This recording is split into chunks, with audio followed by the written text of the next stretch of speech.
Just noting that already our debt is above, 10 trillion shillings. I love the example that Newton gave about e-teams. It's true, and as a tax practitioner myself, I know that Teams is a game changer. Right. And the expectation should be that in the next few years we'll have more people even getting into the bracket.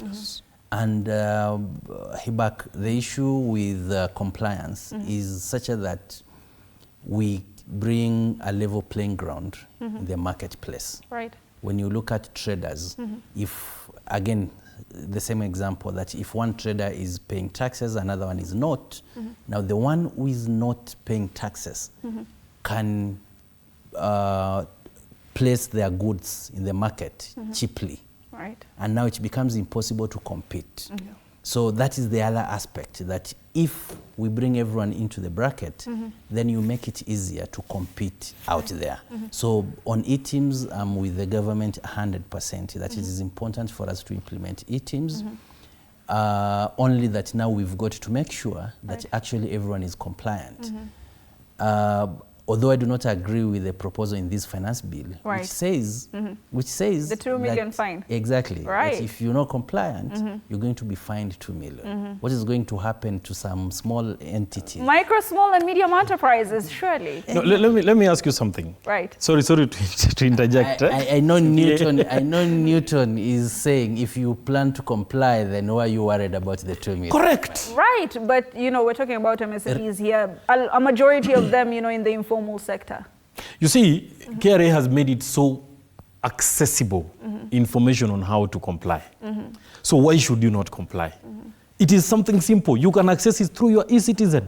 You don't need a complicated software somewhere or a complicated accountant somewhere to do these things for you. It is simple. You can do it on your phone. A lot of Kenyans. So compliance, you see, you see also, every human being, they are created with a mindset of not following the law.